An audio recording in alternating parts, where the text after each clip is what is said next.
Halo teman-teman, kembali lagi bersama channel Bacarita Film. Kali ini Mimin akan membahas sebuah film drama thriller yang berjudul Manhole 2023. Film ini menceritakan kehidupan seorang pria yang sukses. Dirinya bekerja di salah satu perusahaan real estate. Bahkan dirinya juga dikabarkan akan menikah dengan putri CEO perusahaan di mana dirinya bekerja. Namun ketika satu hari menjelang ke hari pernikahannya, dirinya tidak sengaja terjatuh pada sebuah lubang yang sangat dalam. Secara dirinya membawa sebuah ponsel, harusnya dengan bantuan GPS atau Google Map, dirinya akan mudah meminta bantuan pada siapapun. Namun anehnya, justru tempat tersebut tidak bisa ditemukan oleh siapapun, baik oleh teman-temannya atau pihak kepolisian sekalipun. Lalu bagaimana cara pria tersebut menyelamatkan diri? Dan mari kita simak cerita selengkapnya. Namun seperti biasa, sebelum melanjutkan ke alur ceritanya, Mimin mau kembali mengingatkan, khususnya buat teman-teman yang belum menekan tombol subscribe, agar menekannya terlebih dahulu biar Mimin lebih bersemangat lagi dalam membuat video-video berikutnya. Dan tanpa berlama-lama langsung saja ke alur ceritanya. Film dibuka dengan memperlihatkan seorang pria yang bernama Kawamura. Dirinya saat itu mendapat surprise dari teman-temannya sebagai bentuk ucapan selamat karena diketahui bila Kawamura akan menikahi seorang gadis, yakni putri CEO di perusahaan di mana dirinya bekerja. Singkat cerita, sepulangnya Kawamura dari tempat kerja, dirinya melihat gambar dirinya di sebuah mobil dan ini terlihat sangat normal karena siapapun sering melakukan dengan berkaca atau bercermin pada kaca mobil. Namun dalam cerita film ini adalah awal bencana untuk Kawamura. Setelah beberapa langkah dirinya melewati mobil, Kawamura mulai merasa pusing. Tanpa menaruh rasa curiga, Kawamura melanjutkan perjalanan pulangnya. Dan semakin jauh melangkah, dirinya semakin merasakan pusing yang begitu hebat. Hingga pada akhirnya dirinya pun terperosok masuk ke sebuah got yang sudah sangat tua. Hingga 1 jam kemudian, Kawamura akhirnya tersadar dirinya sudah berada di dalam sebuah got yang sudah tua. Bahkan terlihat ada bagian tangga yang sudah patah. Awalnya Kawamura merasa baik-baik saja. Namun setelah dirinya bergerak, ternyata paha kanan terasa sakit yang ternyata pahanya sudah robek karena menghantam bagian tangga yang sudah patah. Kemudian Kawamura pun mengikat pahanya dengan kain agar tidak terjadi pendarahan. Setelah dirinya merasa kuat, Kawamura perlahan mencoba untuk memanjat tangga yang sudah rapuh tersebut. Namun karena ada bagian anak tangga yang sudah hilang, Kawamura tidak bisa meraih anak tangga. Kemudian dirinya pun mencoba meraihnya dengan sabuk atau ikat pinggang dirinya.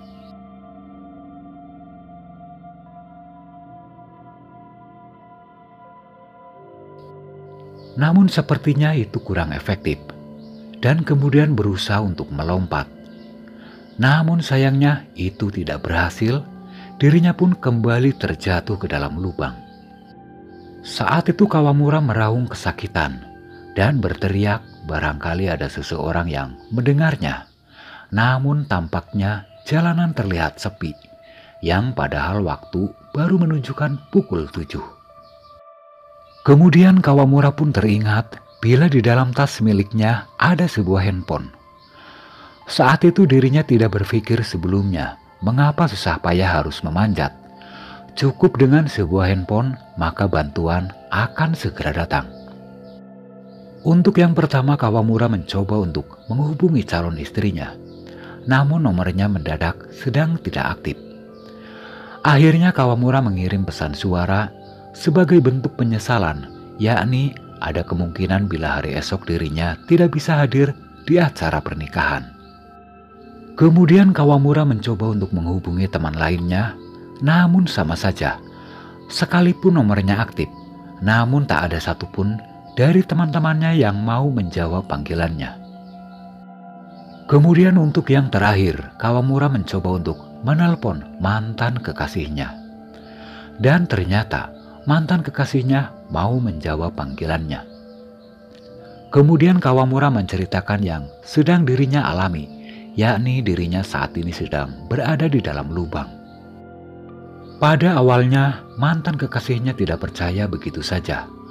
Namun karena Kawamura sedikit membentak, akhirnya mantan kekasihnya pun mulai percaya dan bersedia untuk menolong Kawamura. Kemudian untuk yang pertama-tama mantan kekasihnya bertanya, di mana posisi Kawamura saat ini? Dengan pertanyaan tersebut, bahkan Kawamura tidak tahu di mana lokasi lubang tersebut. Setelah Kawamura menyalakan GPS, akhirnya dirinya pun mendapati apabila dirinya sedang berada di kawasan Shibuya. Yang kemudian Kawamura pun memberitahukan lokasinya. Namun karena lokasi tersebut sangat jauh dari posisi mantan kekasihnya, maka mantan kekasihnya saat itu menolak untuk datang. Dan sebaiknya agar Kawamura meminta tolong pada orang lain. Namun saat itu Kawamura mendesak mantannya agar lekas menolong dirinya. Karena hari esok adalah hari yang sangat penting, yakni hari pernikahan dirinya dengan putri CEO perusahaan. Dalam hal ini tentu saja mantan kekasihnya justru terbakar api cemburu. Untuk apa dirinya menolong apabila Kawamura harus menikah dengan orang lain? Hingga pada akhirnya mantan kekasihnya menyarankan agar Kawamura meminta tolong pada polisi terdekat. Akhirnya Kawamura pun merasa bersalah pada mantan kekasihnya atas kandasnya hubungan mereka. Kemudian dirinya pun dengan terpaksa mencari nomor telepon polisi setempat. Karena dengan adanya Google Map, maka tidak sulit bagi Kawamura untuk mencari nomor telepon polisi.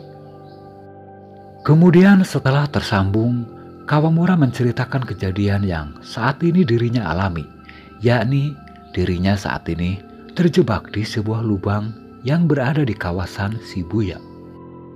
Setelah Kawamura menceritakan ciri-ciri lubang tersebut dan memberitahukan alamatnya pada polisi, akhirnya dari pihak kepolisian pun mengonfirmasi bila dalam kurun waktu 10 menit mereka akan tiba ke lokasi untuk menyelamatkan Kawamura. Dengan perihal tersebut akhirnya Kawamura pun merasa lega mendengarnya dan hanya tinggal menunggu pertolongan datang. Saat itu cuaca hujan deras yang membuat Kawamura kedinginan. Dan waktu terus berlalu, dari 10 menit yang polisi janjikan ternyata sudah 1 jam dirinya menunggu. Ternyata tidak ada satupun polisi yang datang. Setelah Kawamura merasa bosan menunggu, handphonenya kemudian kembali berdering, namun bukan dari polisi, melainkan dari mantan kekasihnya. Kemudian Kawamura berkata bila dirinya sudah menelpon polisi, namun tak ada satupun dari mereka yang datang. Mendengar hal tersebut, mantan kekasihnya mungkin dirinya sedikit merasa kasihan pada Kawamura. Akhirnya dirinya pun bersedia untuk datang ke lokasi yang disebutkan. Namun lagi-lagi mantan kekasihnya juga hingga 1 jam dirinya pun tidak ada kabarnya. Setelah 1 jam berlalu, kemudian handphone Kawamura kembali berdering. Dan itu panggilan dari mantan kekasihnya yang juga berkata bila dirinya sudah berada di kawasan Shibuya. Namun dirinya tidak menemukan adanya sebuah lubang yang dimaksud. Saat itu Kawamura sedikit marah dan berkata dirinya sudah lama menunggu dan kedinginan karena hujan. Namun anehnya mantan kekasihnya justru berkata bila di kawasan Shibuya sama sekali tidak hujan. Karena perihal tersebut akhirnya mantan kekasihnya lama-lama dirinya pun merasa dipermainkan oleh Kawamura. Karena dirinya sudah jauh-jauh datang, namun Kawamura tidak berada di tempat yang dimaksud. Bahkan di kawasan Shibuya tidaklah hujan. Akhirnya mantan kekasihnya pun meminta agar Kawamura memfoto ciri-ciri lubang got tersebut. Akhirnya Kawamura pun mencoba untuk menuruti permintaan mantan kekasihnya. Dirinya pun di bawah derasnya hujan. Kemudian dirinya mencoba untuk merekam keadaan sekitar, yakni dengan cara melempar handphonenya dalam keadaan merekam. Namun setelah berkali-kali dirinya melempar, sepertinya video yang dihasilkan kurang memuaskan. Hingga pada akhirnya untuk lemparan yang terakhir, handphonenya justru malah tersangkut pada sela-sela tangga. Namun saat itu Kawamura tidak putus asa. Dirinya pun mencoba untuk melempari handphonenya dengan benda apapun agar handphone tersebut jatuh. Dan hingga pada akhirnya handphonenya pun terjatuh, bahkan mendapat rekaman yang lebih bagus dari sebelumnya. Bahkan tidak lama kemudian handphonenya kembali berdering, dan kali ini datangnya dari pihak kepolisian yang juga berkata bila anggotanya sudah menyisir semua lubang got di kawasan Shibuya. Namun mereka semua tidak menemukan adanya got yang dimaksud. Setelah mendengar keputusan polisi, Kawamura tampak semakin jengkel karena dirinya sudah jelas-jelas berada di kawasan Shibuya. Karena saat itu pertolongan dari orang lain dianggap tidak bisa diandalkan. Akhirnya Kawamura pun kembali mencoba menaiki tangga yang sudah rapuh tersebut. Namun lagi-lagi dirinya pun kembali terjatuh karena tangganya mendadak patah. Pada saat itu sepintas Kawamura terlihat seperti sedang pingsan karena terjatuh. Namun sebenarnya saat itu dirinya sedang berpikir keras bagaimana cara dirinya keluar dari tempat tersebut. Hingga pada akhirnya Kawamura berpikir apabila meminta bantuan lewat sosial media. Maka saat itu juga dirinya membuat akun di sebuah aplikasi, namun menggunakan identitas seorang wanita. Lalu kenapa dirinya tidak membuat akun pria? Jawabannya sederhana. Bila menggunakan akun wanita, maka akan banyak orang yang lebih simpati. Saat itu dengan menggunakan sebuah foto profil editan, kemudian Kawamura langsung membuat status apabila dirinya untuk saat ini sedang terjebak di sebuah got di kawasan Shibuya. Dan tidak lama kemudian, dengan status tersebut, ternyata banyak yang mendapat respon positif. Bahkan akun yang baru saja dirinya buat kini sudah hampir 10.000 pengikut. Dalam komentar mereka sangat banyak yang merespon dan tampaknya mereka ingin berlomba-lomba ingin menyelamatkan Kawamura. Bahkan ada beberapa dari komentar yang meminta foto ciri-ciri lubang tersebut. Kemudian dari hasil rekaman yang sebelumnya sewaktu Kawamura melempar handphonenya, di sini sempat terekam ciri-ciri penutup lubang got tersebut. Dan setelah Kawamura mengunggahnya pada sebuah komentar, kemudian di sini banyak yang berkomentar bila penutup got dengan ciri-ciri tersebut bukan berada di Shibuya, melainkan berada di Jalan Aoyama. Mungkin suatu hal yang kebetulan, komentar tersebut datangnya dari seorang YouTuber. Saat itu dirinya pun berkata akan melakukan siaran langsung sambil melakukan penyelamatan pada Kawamura. Saat itu terlihat rasa bahagia pada wajah Kawamura. Selain lokasinya yang sudah ditemukan dan juga ada yang mau menyelamatkan dirinya. Namun di waktu yang bersamaan, tiba-tiba got dipenuhi dengan busa dari sisa-sisa pembuangan. Saat itu semakin derasnya hujan, maka semakin banyak pula busa, hingga saat itu busanya hampir menenggelamkan Kawamura. Untuk sejauh ini Kawamura harus bersabar menunggu datangnya tim penyelamat. Sementara di tempat lain seseorang yang mengaku sebagai YouTuber, dirinya sudah sampai di lokasi sambil melakukan live. Namun saat itu Kawamura tampaknya sudah tidak tahan lagi dengan busa-busa yang hampir menenggelamkan dirinya. Sementara tim penyelamat, dirinya pun mencoba untuk mendekati lubang got. Namun setelah dirinya dekat, ternyata itu bukan lubang got yang dimaksud. Yang ternyata usut punya usut, sejauh ini tim YouTuber ini ternyata mendatangi tempat yang salah. Sementara Kawamura dirinya pun kian terjebak oleh busa. Namun Kawamura tidak putus asa. Dengan adanya saluran gas, dirinya berusaha untuk membocorkan dan kemudian membakarnya. Meskipun para YouTuber tidak berhasil menemukan Kawamura, namun setidaknya Kawamura berhasil meledakkan busa-busa tersebut. Tidak lama kemudian handphonenya kembali berdering dan itu panggilan dari mantan kekasihnya.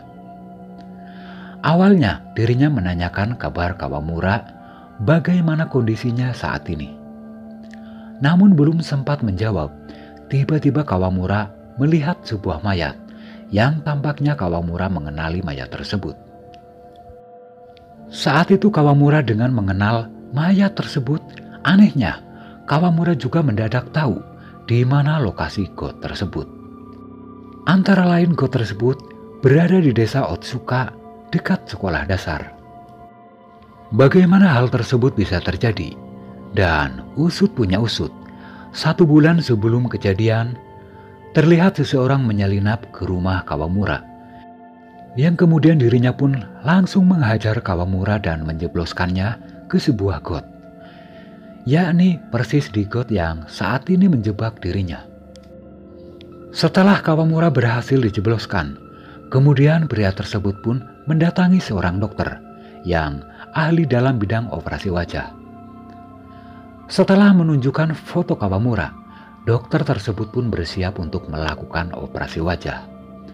Dan cerita kembali ke awal sebelum kejadian. Ternyata pria ini bukanlah Kawamura yang asli, melainkan ini adalah seseorang yang berusaha untuk menjadi Kawamura. Sementara Kawamura yang asli telah dirinya habisi dan dimasukkan ke sebuah got.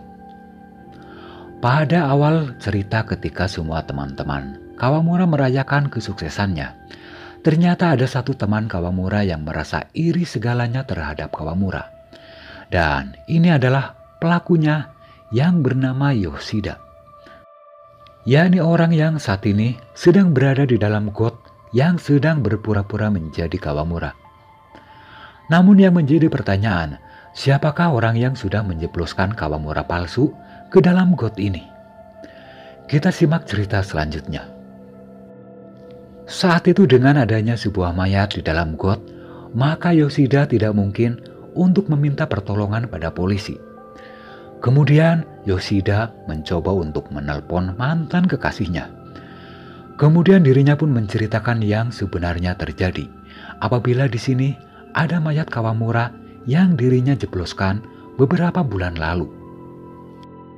Dan singkat cerita, tidak lama kemudian sebuah tambang menghampiri Yoshida. Artinya itu adalah mantan kekasihnya yang sedang berusaha untuk menolong dirinya. Kemudian saat itu dengan sekuat tenaga, Yoshida pun berusaha untuk naik ke atas. Namun setelah dirinya berhasil naik, ternyata wanita tersebut bukanlah mantan kekasihnya, melainkan wanita tersebut adalah calon istri Kawamura yang bernama Sayuri. Untuk sejauh ini, memang dirinya sedang mencari kebenaran semenjak hilangnya Kawamura yang asli. Bahkan dirinya tidak rela bila wajah Kawamura dipakai oleh Yoshida. Maka dengan ini, Sayuri berusaha untuk mencongkel wajah Yoshida. Namun saat itu Yoshida atau Kawamura palsu, dirinya pun berpura-pura menyesal dan meminta maaf pada Sayuri. Karena saat itu Yoshida terlihat menyesali perbuatannya, maka Sayuri berniat untuk meninggalkan Yoshida sendirian. Namun apa yang terjadi? Saat itu Yoshida yang tidak ingin identitasnya diketahui oleh siapapun, dirinya berusaha untuk mencekik Sayuri. Namun di saat Sayuri pasrah dan lemas, tiba-tiba saja seseorang melepaskan sebuah anak panah yang membuat Yoshida kembali terjatuh ke dalam lubang got. Kemudian sejatuhnya Kawamura palsu, dirinya kali ini benar-benar terjebak bersama mayat Kawamura. Yang kemudian baik Sayuri maupun orang tersebut, dirinya justru menutup lubang got tersebut untuk selamanya. Lalu siapakah si pemanah tersebut? Ternyata dia adalah salah satu penggemar akun bajakan yang dibuat oleh Kawamura palsu sebelumnya. Karena akun tersebut adalah seorang wanita, maka dirinya mengira apabila Sayuri adalah korban yang harus dirinya selamatkan. Namun seperti biasa sebelum Mimin pamit, Mimin mau mengingatkan khususnya buat teman-teman yang belum menekan tombol subscribe, agar sebaiknya menekan terlebih dahulu, biar Mimin lebih bersemangat lagi dalam membuat video-video berikutnya. Dan sampai jumpa, sampai bertemu kembali di review film berikutnya.